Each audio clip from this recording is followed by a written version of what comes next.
Il faut le dire. Les interviews de Pascal Fourier.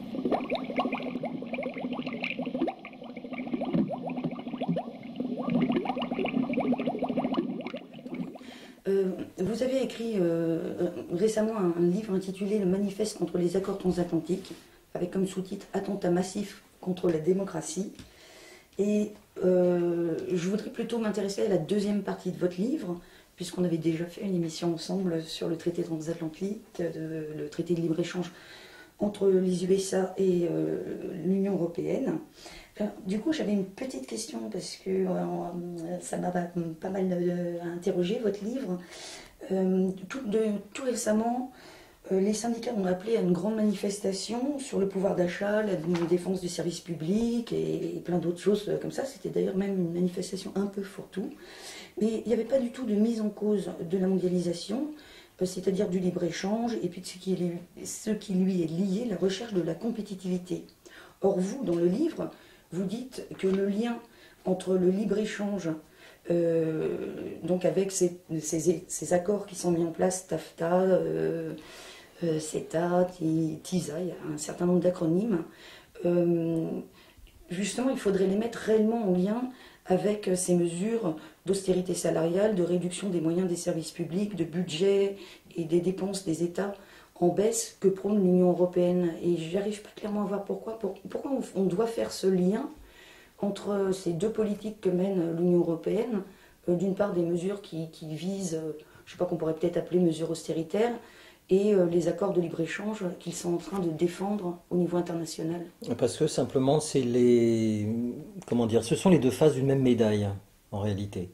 C'est-à-dire qu'il y a dans le libre-échange la mise en place d'une concurrence comme principe général, qui fait que les salariés sont placés en concurrence avec d'autres salariés, jusqu'à ce que ceux des salariés qui touchent le plus deviennent compétitifs et donc voient leur coût, essentiellement le coût du travail, c'est ce qu'on appelle ça comme ça, baisser.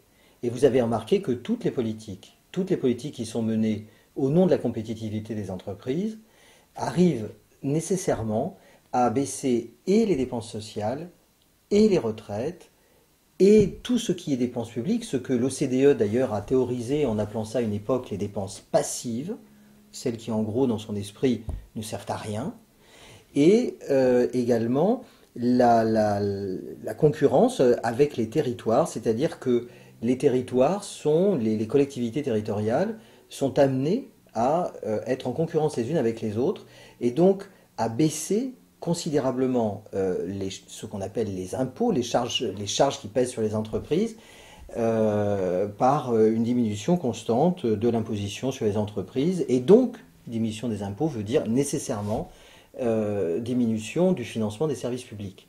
Donc on a véritablement quelque chose, une espèce de continuum comme ça, qui est que à partir du moment où on place la concurrence au sein de toutes les politiques intérieures, et ça s'appelle la compétitivité, la concurrence au sein des politiques extérieures, on appelle ça le libre-échange. C'est véritablement le même principe, celui de la concurrence. L'idée, pour les promoteurs de ce genre de choses, c'est d'ailleurs le gouvernement en place, la Commission, les autres pays, enfin le gouvernement en place, le précédent n'était pas mieux de ce point de vue-là, ni sur aucun autre d'ailleurs, eh bien l'idée c'est de considérer que finalement les détenteurs de capitaux ont gagné, que la mondialisation marchande est inéluctable et qu'il s'agit de s'insérer dans ce jeu-là. Donc compétitivité, compétitivité, compétitivité. Et au final, avec les accords de libre-échange, on arrive à cette situation dans laquelle la compétitivité ultime, le stade ultime de la réussite des politiques de compétitivité, c'est que nous ayons un niveau social équivalent à celui du Bangladesh. Oui, c'était la question que j'allais vous poser, parce que j'arrive pas à voir justement comment des politiques peuvent prôner ce genre de... Enfin, si effectivement, in fine, c'est toujours une descente toujours plus grande vers des salaires toujours plus bas, effectivement, on peut aller jusqu'au salaire du Bangladesh. Enfin, il y a une logique qui semble un peu perverse là-dedans. C'est une logique qui est non pas seulement perverse, mais qui est carrément idiote. C'est-à-dire qu'il y a eu à une époque un certain nombre de personnes, y compris parmi elles des gens comme Ford, qui étaient loin d'être des gauchistes, hein, comme vous le savez, c'était même un excité anticommuniste absolument épouvantable, qui a pu dire je paye bien mes salariés pour qu'ils achètent mes voitures. Cette espèce d'idée comme ça, qu'il y ait un socle de consommation. Là, cette idée-là, elle existe toujours, mais elle est formulée au niveau mondial. C'est-à-dire que le socle de consommation n'est plus l'ensemble des populations les plus larges possibles, ici dans les pays qui nous concernent, en France, en Italie, en Allemagne, en Europe d'une manière générale, c'est conçu d'une manière mondiale. Et d'une manière mondiale, il peut y avoir une certaine catégorie qui peut consommer et une autre catégorie qui ne peut plus ou qui ne peut pas consommer. Et là, on assiste à cette espèce de mise à niveau par le phénomène de la mondialisation financière, marchande, qui voit un certain nombre de classes sociales qui auparavant faisaient partie du jeu, qui sont déclassées de plus en plus parce qu'elles ne sont plus intéressantes du point de vue du jeu marchand international. La division internationale du travail, la division internationale du travail, la division internationale de la production amène qu'il y ait des classes sociales, on est toujours dans ce même système-là, mais à un niveau mondial. Et donc, un socle qui existait, un socle de gens qui pouvaient consommer et qui existait, et qui pouvaient consommer, qui pouvaient avoir une vie parce qu'il y avait un certain partage des richesses, qui se trouve de plus en plus déclassé, qui se trouve de plus en plus chassé hors du système, mais ça n'a pas d'importance puisque le calcul, il est fait, ou l'idée, elle est faite au niveau mondial. Le problème, il est qu'on a des élus politiques qui sont dans l'incapacité de voir autre chose que les mantras qu'on radote dans les écoles de commerce ou qu'on radote dans les écoles d'administration et qui nous disent compétitivité, compétitivité, compétitivité, parce qu'ils ne voient rien d'autre, ils ne comprennent rien d'autre. Et en fait, les accords là dont nous parlons, ils sont l'expression d'une pensée archaïque. Ils sont l'expression d'une pensée archaïque qui est ce qui a été exprimé en 1974 par Helmut Schmidt, vous voyez, ça ne nous rajeunit pas trop, qui disait les bénéfices d'aujourd'hui sont les investissements de demain et les emplois d'après-demain. Ça fait 30 ans qu'on constate que ça ne marche pas, mais ça fait rien, il continue. Pourquoi mon interrogation elle était justement sur les politiques.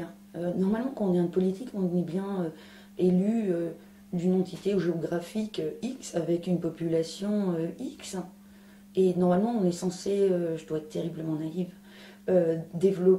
chercher à promouvoir le bien-être des gens de cette entité géographique. Je ne vois pas l'intérêt que peut avoir. Quel est l'intérêt pour un peuple d'avoir des gouvernants qui développent des politiques libre-échangistes si la condition, si la conséquence nécessaire du libre-échange est la paupérisation du peuple en question? L'intérêt pour le peuple, il est nul. Simplement, nous avons aussi tout un dispositif médiatique, intellectuel, qui nous explique tous les jours à peu près à la radio, sauf à ce micro évidemment, mais qui nous explique à la radio, à la télévision et partout qu'il n'y a pas d'autre solution possible. Vous savez, cette vieille idée qu'il n'y a pas d'alternative qui a été développée par Margaret Thatcher.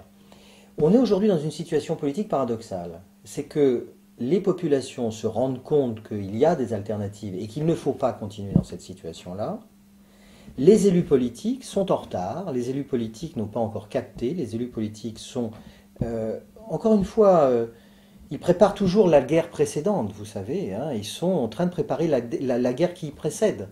Ils n'ont pas compris le monde tel qu'il est aujourd'hui, me semble-t-il.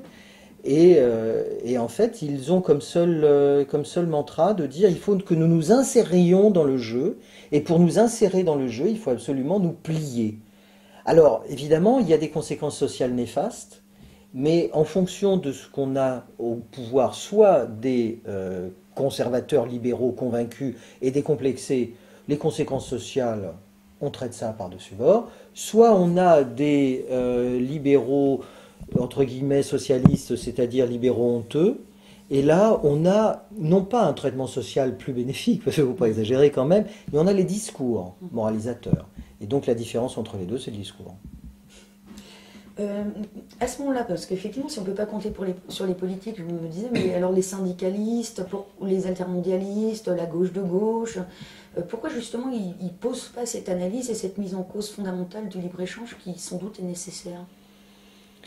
Alors ça, c'est une question tout à fait redoutable, parce que évidemment, je ne vais pas me faire que des amis en racontant ça, mais je savais en écrivant ce petit bouquin que je ne me ferais pas que des copains parmi mes amis altermondialistes, puisque je fais partie d'Attac. Et je sais très bien ce que j'étais en train je sais très bien ce que j'étais en train d'écrire. Voilà, il me semble qu'il y a un tropisme, ou en tous les cas une idée qui est toujours présente dans l'altermondialisme, qui est celle de l'internationalisme. Nous sommes des internationalistes. C'est-à-dire, nous avons pris conscience, et je pense que ça c'est quelque chose, enfin en tous les cas je suis d'accord avec ça, que les problèmes sont globaux. Et donc, nous sommes dans cette intuition qui, à mon avis, n'est pas mauvaise, que les solutions qu'on apporte aux problèmes doivent l'être aussi. Mais en réalité, on n'y arrive pas à faire des solutions globales. On n'arrive pas à effectivement réunir, à effectivement faire une convergence des mouvements sociaux. On travaille à la convergence des mouvements sociaux, et il me semble, moi, qu'on doit continuer de travailler à la convergence des mouvements sociaux. Mais je dis aussi qu'on ne peut pas attendre 50 ou 100 ans qu'on arrive à cette convergence des mouvements sociaux à laquelle il est indispensable de travailler, qu'il faut faire des ruptures là où on peut dans les cadres de mobilisation qui existent. Et les cadres de mobilisation qui existent, c'est un cadre historique, un cadre politique et un cadre culturel. Vous savez, il y a dans les altermondialistes des gens qui sont capables de militer dans 3 langues. Vous voyez, qui sont capables, je peux en parler tranquillement, j'en suis. Je suis capable de faire des conférences en anglais, je suis capable de faire des conférences en espagnol. Et alors, on est combien à pouvoir faire ça? On est 15. C'est pas avec ça qu'on fait des mobilisations. Vous voyez, il y a un référent linguistique, il faut être compris par les gens auxquels on parle. On ne va pas baragouiner en anglais. Vous voyez, pour arriver à faire des choses. Donc, et d'ailleurs, les exemples qui se passent aujourd'hui, et pour moi ça a été pas un déclic parce que ça fait longtemps que j'y pense, mais ça a été quelque chose d'important dans une certaine prise de conscience me concernant. Ce qui se passe en Grèce se passe en Grèce. Ce qui se passe en Espagne se passe en Espagne. Et si on a des chances qu'il y ait une rupture, c'est partout où on peut le faire. Si c'est en Grèce, c'est en Grèce. Si c'est en Espagne, c'est en Espagne. Il faut être solidaire. Et ça, c'est l'internationalisme. Il faut être solidaire avec les Grecs, avec les Espagnols. Mais il faut aussi que nous travaillions là où nous sommes, aux ruptures que nous devons mener nous-mêmes. Et ne pas attendre le feu vert hypothétique de je ne sais trop quelle mobilisation généralisée qui n'arrivera pas. Vous en êtes au point de penser que la nation est un cadre pertinent de J'en lutte. suis au point de penser que la nation est un cadre pertinent de lutte, bien sûr. La nation est un cadre pertinent de lutte, et c'est être internationaliste de dire ça. Parce qu'il y a la nation qui est le cadre pertinent de lutte, il y a les collectivités, le local qui est aussi un cadre pertinent de lutte. Si vous voulez, pour moi, il n'y a pas de petite lutte. Il y a le local, le national, là où on peut se mobiliser, où on a une histoire commune, et l'international aussi est un cadre pertinent, mais ça ne doit pas être un prérequis. Vous voyez, on ne doit pas dire d'abord on va se mobiliser ici, là, ailleurs, dans tous les pays d'Europe, et ensuite nous on va pouvoir mener les ruptures. Non, je dis, et c'est ce que je veux dire dans ce petit bouquin aussi, que les ruptures, si elles doivent être menées, on a la responsabilité de le faire partout où on peut. Et cette campagne sur le TAFTA et sur le CETA, c'est-à-dire l'accord Union Européenne-Canada, qui est beaucoup plus proche, doit être l'occasion aussi pour nous de poser les vraies questions politiques, qui est qu'est-ce qu'on fait avec cette Union Européenne là, telle qu'elle est maintenant? Pas l'Union Européenne fantasmée qu'on nous vend depuis 40... combien? Oh là là, je ne sais plus combien de temps. Hein, je ne sais plus compter à force, ça fait une bonne cinquantaine d'années. Pas cette Union européenne-là qui est fantasmée, on nous a vendu ça en nous disant c'est la prospérité, c'est la paix, etc. Non, l'Union européenne telle qu'elle est maintenant, c'est-à-dire une Union européenne qui place la concurrence au cœur de l'ensemble de ses politiques. Et donc, si le TAFTA et le CETA est l'occasion de remettre en cause ces politiques-là, eh bien allons-y. Si on le fait au niveau de plusieurs pays, allons-y. Et c'est important de le faire au niveau de plusieurs pays. Je constate toujours que quand on parle de ces questions-là et qu'on dit les Allemands se mobilisent, les Espagnols se mobilisent, c'est très important parce que ça donne aussi une perspective intéressante. Mais il faut que nous aussi, nous prenions nos responsabilités au niveau où nous sommes. Et oui, nous avons une histoire commune. Et c'est là aussi où nous devons nous mobiliser, bien sûr. Et quelque chose qui m'a fait rire tout à l'heure, parce que justement, vous avez dû dire, il faut qu'on se pose la question de savoir qu'est-ce qu'on fait avec l'Europe. Ben justement, qu'est-ce qu'on fait avec l'Europe, hein. Je crois que c'était le titre d'un livre d'attaque, justement. Oui, alors voyez, bon, que faire de l'Europe, désobéir pour reconstruire. Ça, c'est un titre d'attaque, un petit livre d'attaque qui a été publié en 2014. Sauf que, et vous voyez très bien ce à quoi je parlais, quand je lis le dernier paragraphe, hein, qui est donc le moment où on donne les solutions. On lit « La refondation de l'Europe passera par 3 processus interdépendants, l'irruption d'insurrections civiques dans plusieurs pays, le développement à grande échelle des pratiques alternatives de production, de vie et d'action politique, et l'arrivée au pouvoir de majorités porteuses de ces initiatives solidaires, démocratiques et écologiques. » Je crois qu'ils auraient pu rajouter féministe, mais bon. Cette bataille ne peut être celle d'un seul pays ni d'un seul peuple. Cette bataille ne peut être celle d'un seul pays ni d'un seul peuple. Donc il en faut plusieurs en même temps. Donc, à un moment donné, on se pose la question, on se dit, mais alors on est prêt dans 150 ans. Les problèmes, ils ne se posent pas dans 150 ans, ils se posent ici et maintenant. Si on milite en politique, c'est pas pour nous resservir le vieux discours que les dames patronesses servaient au catéchisme. Vous êtes pauvre, mon pauvre ami, bon, tant pis, enfin, pas de chance. Mais la vie après la mort, ça ira mieux. Non, c'est pas pour ça que je milite, hein, personnellement. C'est aussi le discours du Parti Socialiste, vous remarquez. C'est pas le mien. Et vous ? Et que faire de l'Europe, prôner une sortie de l'Europe à ce moment-là ? Alors, là, après... c'est un peu aussi une question, là il y a quand même des débats. Moi, ce que je dis, c'est que il faut refonder complètement. S'il faut sortir, il faut sortir. S'il faut faire que ça éclate, il faut faire que ça éclate. J'ai pas de fétichisme là-dessus. Mais, je suis, alors là très clair, ce n'est pas un programme politique de dire, en tous les cas c'est ma conviction aujourd'hui, de dire... l'éclatement de l'Europe est suffisant. Parce qu'une fois, si jamais on arrive à faire éclater l'Europe ou à sortir de l'euro, on fait éclater l'Europe, on sort de l'euro, et alors ? Est-ce que d'un seul coup, les détenteurs de capitaux ne seraient plus les détenteurs de capitaux ? Est-ce que d'un seul coup, nous n'aurions plus aucun problème ? Non, pas du tout.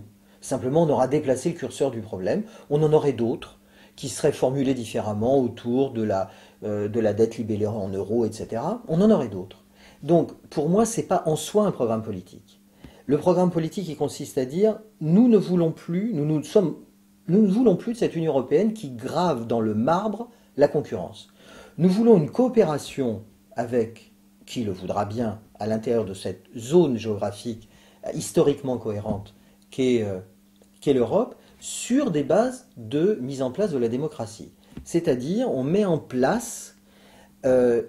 un système qui nous permet de nous protéger des effets de la mondialisation financière et marchande qui existent de toute façon. Et là, on refonde quelque chose avec des partenaires. Mais on ne le fera pas, on n'y parviendra pas, si on reste les bisounours que nous sommes, c'est-à-dire des gens gentils qui disent « Ah oui, on voudrait bien une Europe sociale », faire un peu comme le PS qui tous les 5 ans sort le chapeau du lapin, le lapin du chapeau plutôt, c'est plus pratique, pour nous dire « Ah, hop, on va faire l'Europe sociale cette fois-là ». Ben non, ils le font ni cette fois-là, ni la fois d'avant, ni la fois d'après, ils la font jamais.